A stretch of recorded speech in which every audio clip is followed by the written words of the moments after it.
Hello, everybody.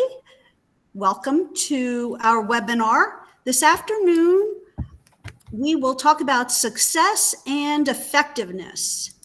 And what I want to cover today is defining what we mean by success, specifically what it means to each of us, and the patterns of some very successful people, and how success and effectiveness are intricately linked, and how this all relates to each of us and our lives, and maybe even discover ways that we can be more successful.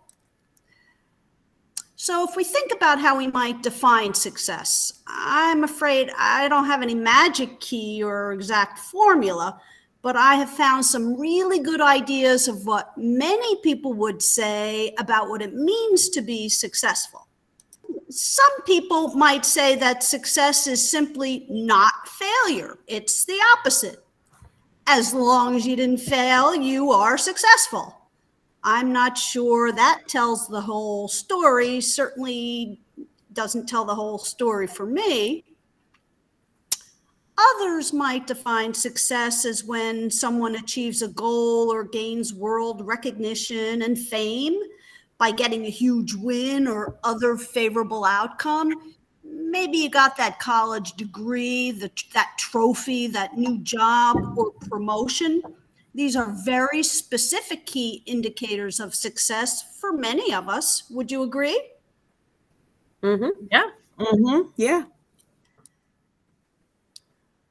Other people might think that success has to do with having power.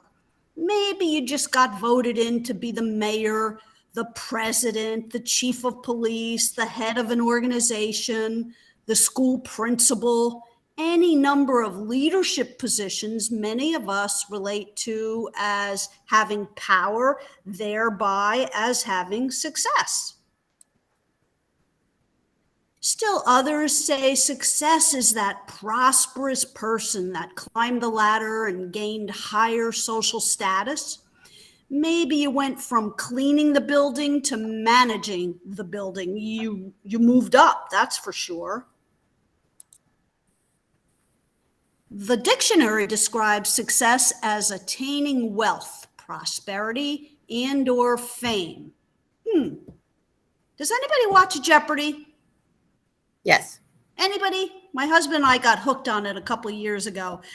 Recently, Matthew Amodia, he won over $1.5 million as one of the top all-time winners. That certainly looked like success to me.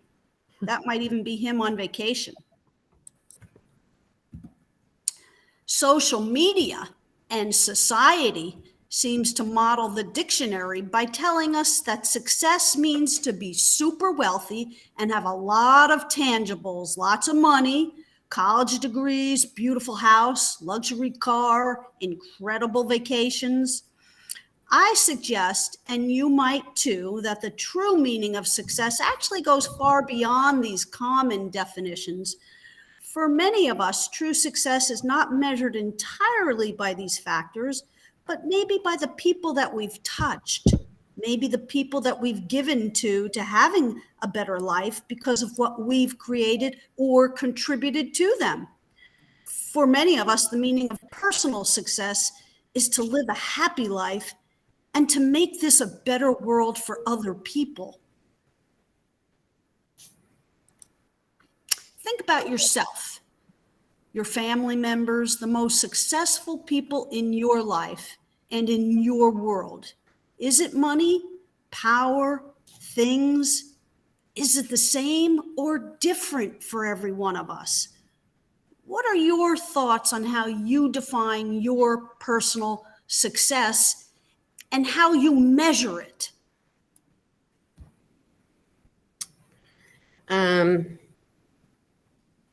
For me, it's feeling like I'm contributing to, I guess, society and contributing in my community, helping my family, just helping other people be happier or be more successful. Yeah, Thank you, Maria. Others? I personally uh, I like to look at my success on a day basis of what I have accomplished, who I have helped. Sometimes I take success in small doses just to make somebody smile or make their day. It brings me joy. My success I measure by the joy I get out of things. Okay. Wow. Wow.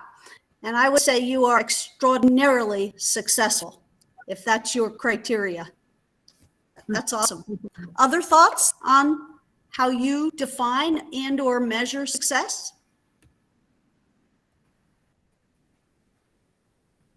I agree with both of all that both Maria and Joyce have said, and I would add in there for me, and maybe it's not the best thing to say, but there is a component of being able to provide for my children what I want for them, make sure that my family is definitely able to do the things that we want to do. Like there is a component of that, of measuring that and knowing what I want for them and feel successful for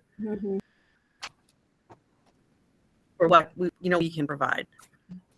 Yeah, very good. Other thoughts? I don't want to skip over anybody who wants to say something here. All right, let's take a look at the habits of some of the most successful people on the planet. We all have the same 24 hours in a day. But let's see how some of these really extraordinarily successful people spend their days. See if you can pick out some of the common habits of these people. And then Jeff Bezos. Jeff is one of the few entrepreneurs who doesn't rush his mornings. He wakes up without an alarm, takes time to read the news, eat breakfast with his kids, and even do the dishes. He really takes his time in this part of the day, something he calls patterning. He sees the main focus of his work as making important decisions. That's what he spends the productive part of his day doing, and he gives himself a window of between 10 a.m. and 5 p.m. to make them. He sets his first meeting at 10 a.m. and also makes sure it's the most important meeting of the day. As his brain power reaches its peak at around 10 o'clock, he reserves that slot for the meeting that will require the most brain power. In his words, "I like to do my high IQ meetings before lunch. Like anything that's going to be really mentally challenging, that's a 10 a.m. meeting." Number 3, Oprah Winfrey. One thing that stands out about Oprah's routine is a balance between work and self-care. For me, a perfect day is not just one thing, it's a series of small things. It's the crisp air on your face when you open the door in the morning, the reflection of the mountains and clouds in a crystal lake. It's paying attention. What does the sky look like? Where's the sun? When you're walking down a path, how do your feet feel when they touch the grass? It's possibly fair to say that she puts in fewer hours of work than many other CEOs, and it's hard to believe that she's managed to have such a relaxed time of it throughout her career. Oprah gets up early, but not crazy early, between 6 and 7 a.m. She doesn't use an alarm clock, instead uses an alternative that's more natural and comes with a lot more personality: her 5 dogs. The big secret in life is that there is no big secret. Whatever your goal, you can get there if you're willing to work. Number 4, Beyoncé. Beyoncé is known for her intense focus on detail, working hard to get things right until she's totally satisfied. She gets up at 6 a.m. even on a Sunday. In fact, she's mentioned that she makes a point of getting up earlier than necessary so as to have the time to be alone with her thoughts early in the morning without having to rush. This extra time is spent on setting goals and practicing gratitude or taking time to focus on things that she's grateful for. In the afternoon, usually around 2 o'clock, she'll get down to some serious work. She's known for being a workaholic and her minute attention to detail, and to take as long as it needs to get something right. Her childhood friend and Destiny's Child co-star, Kelly Rowland, remembers Beyoncé staying up until 4 a.m. the night before concerts, perfecting routines. And her younger sister, Solange, remembers when she would stay up late into the night, perfecting just a single line of a song in her bedroom. Number 5. Angela Merkel. For 10 consecutive years, she's been named by Forbes as the most powerful woman in the world. In 2005, she became Germany's first female chancellor. And as leader of the world's fourth largest economy, now serving her fourth term, she's also considered the unofficial leader of Europe. From what we know about Angela Merkel's routine, we can see that despite her hectic working schedule, she makes a point of starting her morning on an unrushed note, something that's sure to set her up for the rest of the day.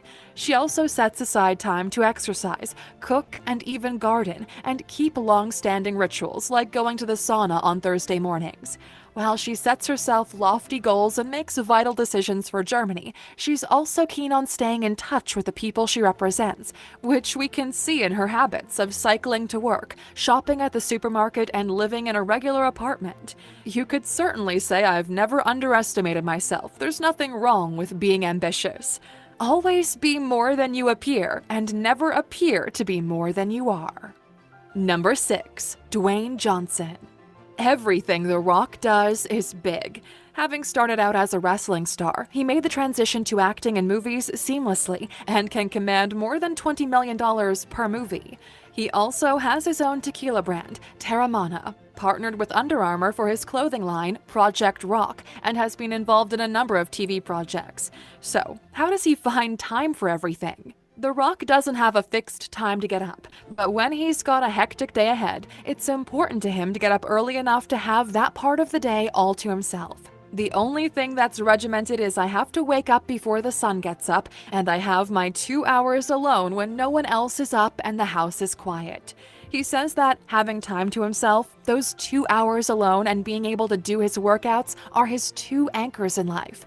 Once he's got those bases covered, he can achieve anything. He can put in the long hours, make movies, become one of the most ripped people in the world. Success isn't always about greatness. It's about consistency. Consistent hard work leads to success. Number 7. Cristiano Ronaldo. Not a huge amount of detail is known about Ronaldo's morning routines, although we know he gets up early and has breakfast, often ham and cheese with a low-fat yogurt. What we do know is that wherever he's been, he's always the first player on the squad to be training. His former Manchester United teammate Carlos Tevez has spoken about his obsession for being the first at the training grounds, leaving his fellow players baffled. If we were training at 9 in the morning, you would get there at 8 and he'd be there. If you got there at 6:30, he was there. I said to myself, how do you catch this guy out? So I got there one day at 6:30 and he was there. He was half asleep, but he was there.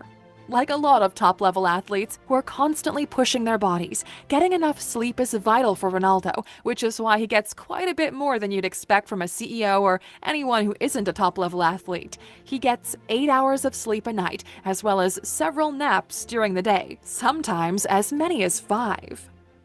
Number 8. Warren Buffett. Try thinking of someone who's great at investing, and chances are Warren Buffett is the first name to come to your mind. With a net worth of over $85 billion, he's nicknamed the Oracle of Omaha due to his uncanny ability to know what way the markets are going. So, what does he spend most of his time doing? Mostly reading. In fact, he estimates that around 80% of his time at the office is spent reading. Journals, financial statements, business reports, newspapers, and books.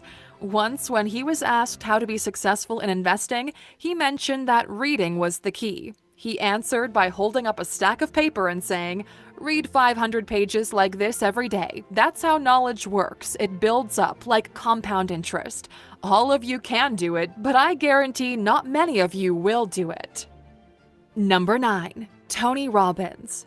He isn't just known for being a motivational speaker, he's known for being the motivational speaker's motivational speaker. More than anyone else on this list, Tony Robbins is known for his daily routines. That's because he doesn't just follow them, he's written extensively about them and gone into detail about how routines help him achieve his goals and feel great, and how they can help you do the same. Habits put our brains on autopilot, freeing up our concentration for bigger things. They are the rhythm of our daily lives, the backdrop to everything else we do. Tony starts the day with a dip in a cold pool or tub, or even a snow-covered river when there happens to be one nearby. Then comes the most important part of the Robbins morning routine, taking 10 minutes to do a breathing ritual. While focusing on his breathing, he thinks about what he's grateful for, and then he prays. It all takes about 10 minutes. As Tony says, if you don't have 10 minutes to yourself, you don't have a life. Number 10. Sundar Pichai. Pichai Sundararajan, or Sundar Pichai as he's better known, has been the CEO of Alphabet Inc. since being appointed to the role in 2015 by co-founder Larry Page. Sundar wakes up early, usually between 6:30 and 7 o'clock. He then reads a book or a newspaper. You'd expect Google's CEO to get his news online, but nope. Sundar prefers an old-fashioned print newspaper every morning. I'm not a morning person, so I need my time with my paper and tea to wake up and kind of get going. Whatever the day might bring, Sundar stresses it's important to keep things in perspective. Back in January, he told a group of Indian students to loosen up and make time for fun. According to the Wall Street Journal, he said, "It's a long road. Setbacks actually don't matter." We hope you found some value in this. What are some patterns you noticed about these incredibly successful people? Waking up early. Yeah, yeah, for sure. And I agree with them 100% because personally, I get up early every morning just to put my head on right, just to reflect on what my day is going to hold, to get a game plan to what I need to accomplish and what direction I want to go in. Yeah, great. Other patterns you notice? They seem to know when to kind of optimize their time. So like when they're the most productive. Like Jeff Bezos, for example, like he says he makes his most important work is at 10:30 in the morning because he knows that's when he's at his like maximum brain power. Mm-hmm. Yeah. Yeah, very good. I would also say, Robin, that these people lives are structured. Yes. You know what I'm saying? Yes. They know themselves, which a lot of people don't. That's why their lives are so chaotic and so all over the place. You know, but you need to know, you need to prioritize. You know, you gotta see what's going on and yeah. We're actually going to talk a little bit more about that later, prioritizing. But what you said earlier, Joyce, they know their routines and they follow them. They have a structured schedule. They get a certain amount of sleep. Like Maria was pointing to, they know what times of the day they're most effective. Mm-hmm. One of the biggest patterns I did see with these highly successful people is that they're extremely effective. And for me, that means they get the job done. Mm-hmm. So I wanted to talk about some ways to be the most highly effective.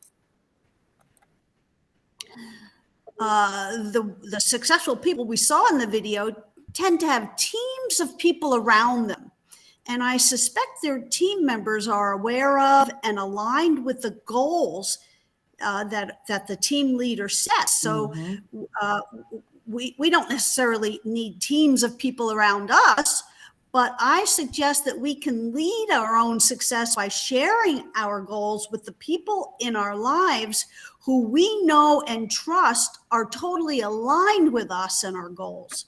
And it's important that we're clear about our goals, that we have them in front of us, maybe even on a board or on our refrigerator or on our desk, whatever we need to do to keep those goals top of mind for ourselves and for those around us who we know support us. Mm-hmm.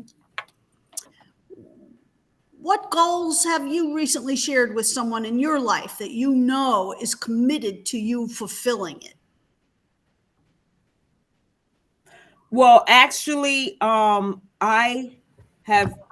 almost finished. I'm almost finished with completing a goal that I set out to do. And as usual, my coworkers have been right there with me with Yes. advice, with helping, giving me a helping hand. I just got a new car. I'm going to pick it up tomorrow.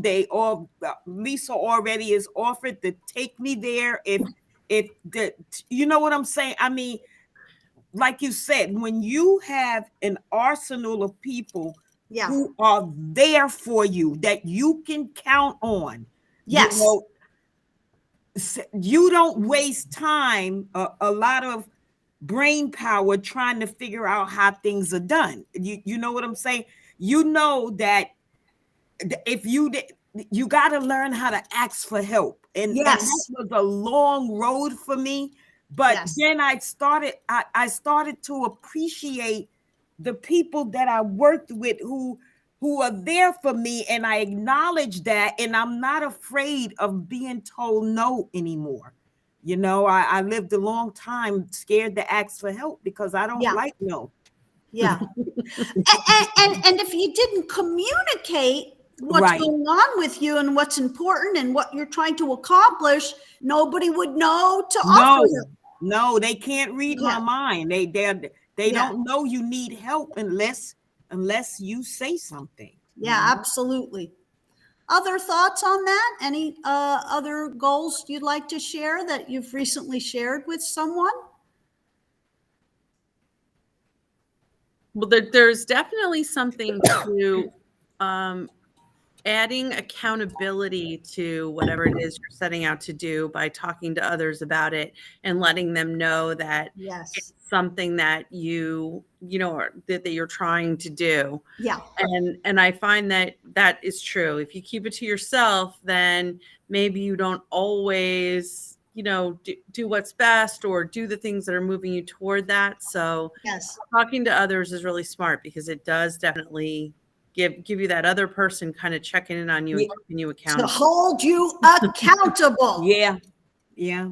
That's exactly right on, Lisa. Thank you. But it also Robbins gives you more options. You know that old saying that we have, two heads are better than one. Oh, Yeah. yes. You know what I'm saying? Maybe it's not the way you figured out the problem. It's probably not the best way. But when you talk to other people and they give you different options, then that makes it, oh, you know what? I never thought about that. Yeah, You know? absolutely, Joyce. Thank you so much for that. Yes. Then inside of those larger goals, you also want to set daily to-do lists. Your larger than life goals will tell you what goes on this list of daily to-dos. This is what you were talking about earlier, Joyce, because you want to prioritize them also. But they're all in support of your larger goals. My problem is I usually tend to create a list that's longer than I can possibly accomplish, like on a Friday when I'm off. And then I feel bad about what I didn't get done. The coaching here is to make a short list and checking off these priorities, these items on your list gives you the feeling of accomplishment every day toward your greater goal.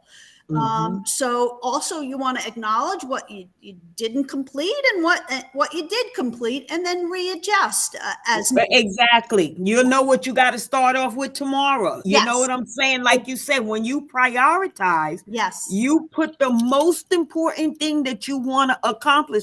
Sometimes it takes you longer than the limit that you set for yourself. But long as you get that major priority taken care of, and the ones that are further down on the list and you don't get to them, you know what? I could do that tomorrow. But I did accomplish what I set out to do today. Yeah. And in your situation, it returns me to your example. I hear in your goal about, getting support to pick up your car. Your goal is to be self-sufficient and independent and be able to come and go and get to work and get to where you need to get to. And get some sleep at night and don't have to worry about that anymore. Yeah. Another thought I want to share with you is I was listening to Damon Johns. He's that rags to riches owner of a $6 billion clothing enterprise. He's often on Shark Tank he was being interviewed for one of his many, many books. And I never forget this. He talked about how he doesn't respond to any emails until he gets his to-do list complete. He says, otherwise he's working for other people rather than accomplishing his own daily priorities. I thought that was great advice. I try to tell my husband about that because he's saying he got so tied up with emails every day at work, he didn't get what he wanted to get accomplished. And I've tried to coach him, don't turn your emails on if that's getting in the way of your larger goals. Another thought to be most successful is we need to trim out social media. I was going to say cut it off, but I would really be totally disingenuous because I love it. But we really should limit our precious daily 24 hours a day. We really should limit our time. So much of this social media takes up too much of our time. It's negative. If it is good, then we feel bad because we're not part of that, or we don't feel we measure up. It just doesn't support us. It's mostly trash, and it's a waste of our very valuable time. What is possible for you and your level of efficiency and effectiveness if you shut down or at least commit to spending much less time on social media? What might be possible? I think with me, like, apart from the just hard time it takes up, right? Like, so I think most people spend a lot of time that could be used doing other things on social media. But it's not just the time itself, it's the mental bandwidth that you use when you become kind of entwined, or you get sucked into these, to either what you're reading or these arguments. For me, like, my arch nemesis is Twitter, because I get on Twitter and I start to read Twitter. I don't know how many of you use Twitter on a regular basis, but basically it's just a cesspool of people just shouting opinions and nasty things for the most part. And that takes up a lot of space in your head. Not only does it kind of manipulate your emotions, but it also takes up a lot of you find yourself having arguments. You know how, like, when you're in the shower and you're having a fight and you get out of the shower, now you're mad at somebody, but you don't even know why, because you just had this whole fight in your head. That's how Twitter is. And then you take it out on other people. You could be spending all that mental energy doing so many more important things, or fulfilling things, or nourishing things. So So do you have any commitment about that? Well, so every day I delete the app from my phone, and then every day by the end of the day at night, I reinstall it, because I just can't seem to break my addiction, if for lack of a better word, to it. It becomes that thing where, like they say, FOMO, fear of missing out. Like, you don't want to miss out on a piece of news, because I do find that Twitter, for the most part, is the fastest way to get, like, breaking news or information, because people on Twitter move very fast. It's I mean, look at January 6th, for example, right? People are tweeting out while they're there or inside the building. Like, you can't get more up to the minute, like, news of what's happening. So that's what intrigues me a lot about it. But then it takes you down a whole nother path of not just the news, but everybody's opinion about the news and everybody's right. Well, maybe the possibility is that you just clarify what you want regarding Twitter. Maybe it's that you just use it a certain time period each day, or for a certain amount of time. You limit yourself in it. Yeah, and I think it's a lot. There's a lot of what you really need to do with anybody in social media is to just really carefully curate what you're allowing on your feed. So follow people that are positive, that have a good message, and motivational, and stop following the people that aren't. Yeah, that's a very, very good point. Yeah. Yeah. That's another whole webinar. Yeah. Right. Yeah. I'll prepare that one for next week. That's a good one. Robin, yes. just to say something small as far as social media. Yes. I lie to you not. I am so scared to even listen. It has taken me so long to just do things, to listen to me. My whole life has always been evolved around helping predominantly my family, being there, being at their beck and call. It really consumed all of my time. Yes. Now, since I'm out of the house and I'm literally by myself and I have to reprogram myself to see what Joyce is about. Oh, so that's awesome. I can't even think about going on social media and listening to somebody else's problem.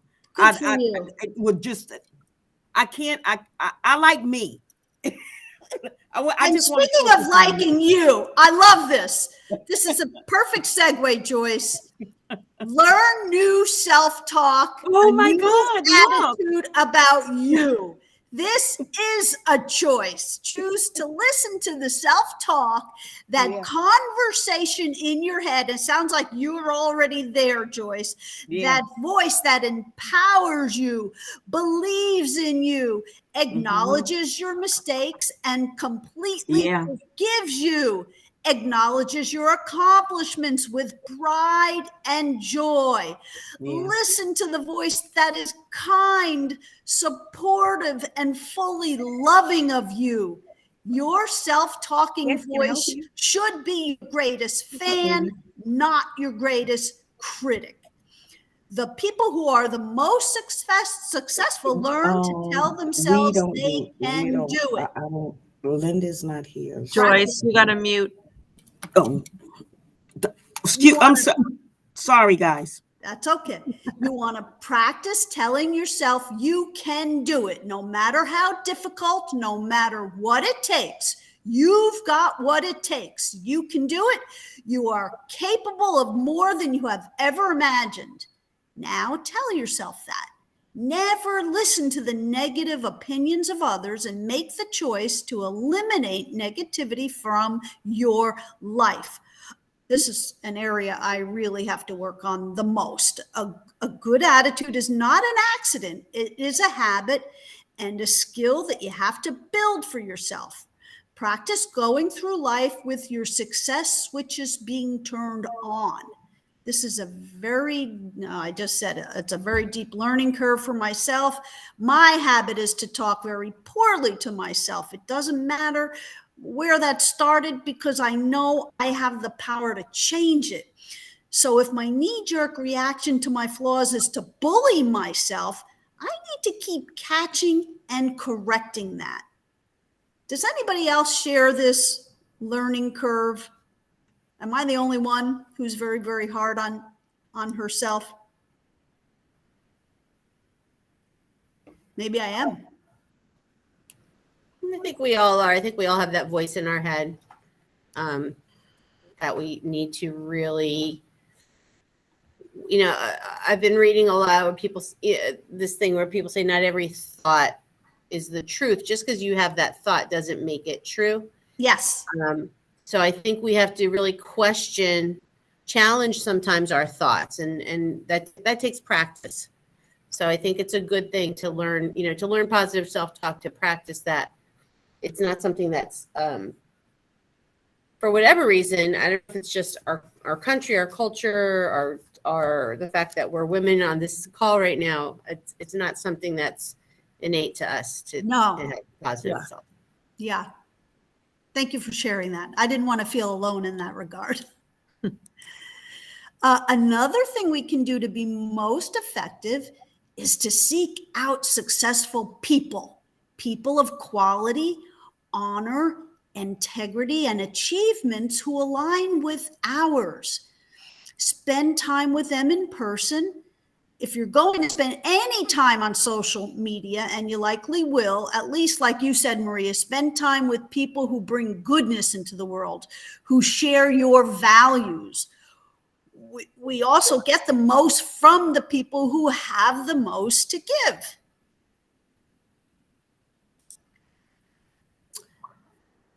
So, learning.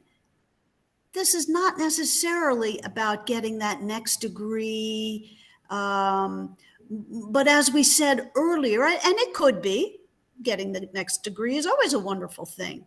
But success is not just about that, but about being open to ongoing learning always. This is one of the top ideas on every super achiever's list of how to be successful. I think it was Warren Buffett who said he constantly reads. If you want to get more successful, you have to learn more regularly. Consider thinking of something you can do to improve yourself, or at the very least, keep your eyes, ears, mind, and heart open to listening and learning something new each day. You can take small steps, read something, listen to something new or to someone new. If you want your life to get better and you want to experience what it feels like to be truly successful, then you have to start by improving yourself first and foremost. And what I love about this topic is then add that feeling of accomplishment, of success, by sharing your learning with other people. Think about it. How do you feel when you share something you've learned with someone else? We teachers, we all know that. That actually is one of the things that makes me feel best. As soon as I learn something or have a new way of looking at something, I do always like to share it with my students, with my coworkers, with my family. If I find something interesting at work, I tend to go home and then force my children to pay attention to it so that they can, get something from it too. So that's definitely something that I enjoy. Yeah, for sure. Thank you, Lisa. Some people say if we want to succeed, we simply can't fear failure. I say it's okay if you fear failure. We're human beings and no one likes to fail.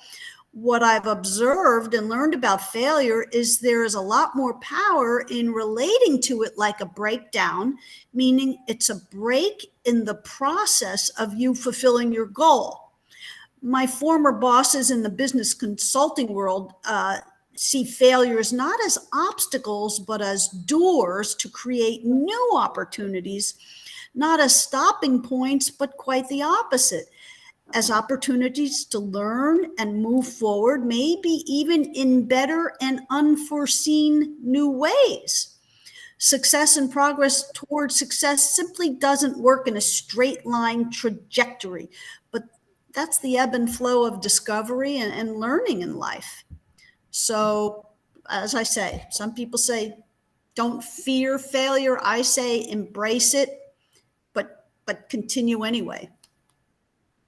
Don't let it stop you. Keep going. True commitment is never stopping. If you want to be successful at anything, be determined, persevere, stay with it, refuse to give in.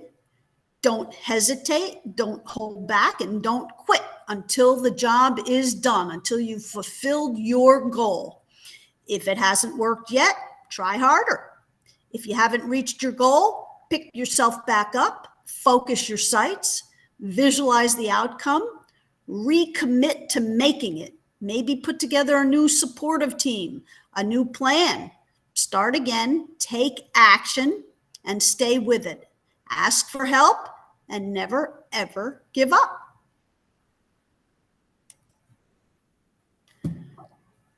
New thoughts, new ideas that might contribute to success that you might have learned today, new ways to implement effectiveness in your life.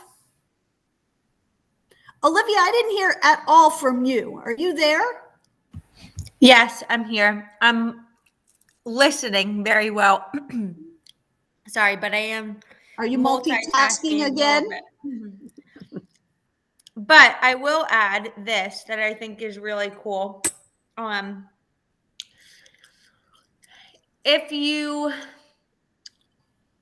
you're challenged and you overcome that challenge, in the future, if you're faced with another challenge, it's much easier because in your mind, mentally, you feel like you've already overcome something, and it doesn't maybe compare to a challenge that you've already faced. So when you talked about failures, those are opportunities to challenge yourself, and if you overcome those challenges or those failures, then in the future, if something more challenging arises, I think you're more likely to get through it. Yeah. It's almost how I'm hearing that also is it's practice. It's like life in practice. Mm-hmm. You just keep moving forward. And it may give you, it may build your confidence and your, what's the word, resilience to conquer the next challenge. Because what I've also learned is as soon as you commit to something in your life, you make a commitment and you share it with your supportive team around you, what will happen? What will show up as soon as you announce that commitment? Anybody have a response to that? What will show up when you announce to the world you have a commitment to something? Hopefully support and encouragement. Okay. Hopefully. Yes, especially if you're sharing that commitment with those who you trust will support you. But typically, life will show up, and life includes breakdowns. Something, some obstacle, some issue, some challenge will get in the way of you fulfilling that commitment. Yeah. And the more you meet and conquer through those challenges, like Olivia was pointing to, the better practice, the more resilient you'll become. Good thought there, Olivia. Thank you. Other thoughts, ideas that you might have learned today to add to your repertoire, or things that resonate for you, maybe not new for you? I think just a good reminder of, knowing yourself and knowing the best parts of your day and your energy levels when you're most productive. I think that's useful information for sure. Yeah. Thank you. I have a good quote to add to that too, that I actually say so many times in my head every single day, but how you do anything is how you do everything. I say that to myself all day long when I'm feeling too lazy to fold the clothes. In those moments, I say, how I do this is going to apply to the rest of my day. So if I am lazy right now about something that's not that difficult, I'm going to be lazy for the rest of the day. I like that. It's good. Interesting. Very nice. Just back to all these other, world-renowned, successful people, their habits are pretty ordinary. They're not like magical or anything. I'm just kind of looking at the notes I retook in watching that video again. Wake up early, stay focused, stay humble, practice gratitude. stick with the routines and rituals that support you to meet and fulfill your goals. Well, thank you all very much for joining me this afternoon, and we'll see you next time. Thank you. Thank you, Robin. Very good. Thank you. Thanks. Bye-bye. Bye-bye.